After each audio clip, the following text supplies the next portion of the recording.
और अगर तुम्हें ये भ्रम हो कि एकांत में आसन लगाकर ध्यान लगाने से भगवान की प्राप्ति हो जाती है, तो बगुला बहुत एकांत में जल में खड़ा होकर एक टांग केवल ध्यान लगाता है, लेकिन मछली का, भगवान का नहीं, तो उसका उद्धार हो गया क्या? ये तुकाराम जी की बात है। अगर तुम्हें ऐसा भ्रम हो गया हो कि कोई एकांत गुफा हो, घुस जाऊं बस वहां भगवत प्राप्ति हो जाएगी, तो चूहा और सांप रात दिन बिल में रहते हैं, इनको भगवान की प्राप्ति हो गई क्या? तुकाराम जी से जब प्रश्न किया गया कि क्या गृहस्थाश्रम में भगवान की प्राप्ति ऐसे हो जाएगी जो विरक्तों की हो जाएगी, बहुत ध्यान से सुनिए, सिद्ध संत है, वो कह रहे हैं कि पागल मत बनो, भगवान की प्राप्ति भगवान के भजन करने से होती है, वो गृहस्थी में भी हो जाएगी। अगर तुमको लगता है कि वन में रहने से भगवान मिल जाते हैं, तो हिरन को मिल जाते, खरगोश को मिल जाते, बाघ को मिल जाते, सब ब्रह्म प्राप्त हो जाते। अगर तुमको लगता है कि एकांत में ध्यान लगाने से मिल जाते, तो बगुला जल में खड़ा होकर एक टांग केवल ध्यान लगाता है, लेकिन मछली आई गट्ट से खाया फिर शांत खड़ा है, बगुला को नहीं मिला। फिर कहते हैं कि एकांत गुफा में घुसने से भगवान मिल जाते, तो चूहा और सांप बिलई में रहते हैं रात दिन, उनको भगवान मिल जाते। तो इसलिए हम तुमसे कह रहे हैं कि ये ची चपड़ की बातें छोड़ो। तुकाराम जी कह रहे हैं घर में विट्ठल का मंदिर बना, घर को ही विट्ठल का मंदिर बनाओ, ठाकुर विराजमान करो, आप सेवक हो जाओ, बढ़िया भोग लगा के पाओ, नाम कीर्तन करो, कथा वार्ता करो, अपने कर्म को भगवान को अर्पित कर दो, भगवान की प्राप्ति हो जाएगी। बहुत सहज है गृहस्थ में भगवत प्राप्ति करना।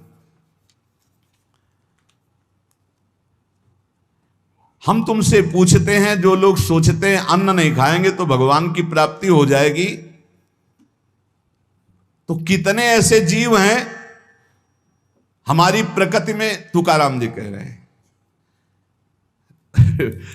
ये बड़े महापुरुष हैं, किसी के कहो सांप खाता अन्न, करे क्या धान बकभी, कपट भरा भीतर भरा उदर मल से, करे चूहा भी एकांत गदहा भी भभूत रमावे, तुका जल नक्रालय काग ही नहाय कहो। तो क्या अन्न ना खाने से भगवान मिल जाएंगे?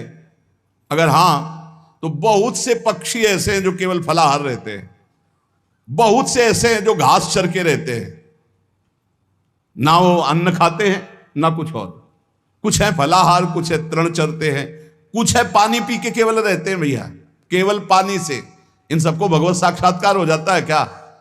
केवल पानी से रह रहे तो भगवत साक्षात्कार हो जाएगा, केवल फलाहार रहे तो उनको भगवत साक्षात्कार हो जाएगा। तुकाराम जी कहते हैं कितने हैं वायु भक्षण करते हैं, केवल वायु पी करके जीते हैं,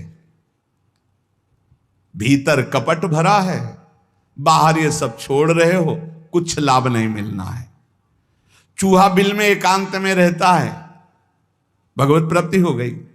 गदहा खूब धूल में ऐसे लौटता, धूल लगाने से तो क्या उसे भगवत प्राप्ति हो गई, महापुरुष है।